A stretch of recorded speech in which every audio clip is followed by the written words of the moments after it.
Hey guys, তোমরা সবাই কেমন আছো? আশা করি ভালো আছো, আমিও ভালো আছি। সো তোমাদের সাথে আজকে একটা পার্সেল আনবক্সিং ভিডিও শেয়ার করতে যাচ্ছি। সো আমি একটা পার্সেল অর্ডার করছিলাম দারাজ থেকে। মেবি দুইটা ব্যাগ অর্ডার করছিলাম, একটা আমার জন্য আর একটা আমার বোনের জন্য।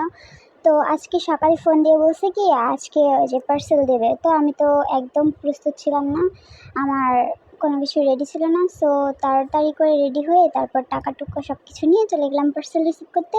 অ্যান্ড পার্সেল রিসিভ করার পরে নিয়ে আসলাম, নিয়ে আসার পরে আনবক্সিং করছি। সো দেখতে থাকো পার্সেলের ভিতর কী আছে।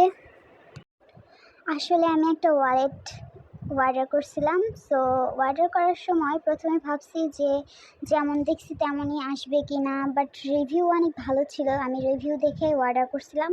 সো তারপর যখন আমি পুরা পার্সেল খুলে দেখি, সো তারপর আমি একদম শকড, কারণ আমি যেমন ওয়ালেট দেখছিলাম একদম তেমনই ওয়ালেট আসছে, কোনো নড়চড় হয় না। অ্যান্ড আমি অনেক হ্যাপি যে যেমন দেখছি তেমনই পাইছি। অ্যান্ড আমার তো এই ওয়ালেটটা কেনার অনেক দিন ধরে ইচ্ছা ছিল। সো ফাইনালি আমি কিনতে পারছি, আমি অনেক হ্যাপি। সো আজকের ভিডিওটা এই পর্যন্তই। ভালো লাগলে অবশ্যই লাইক করবেন। Tata, bye bye.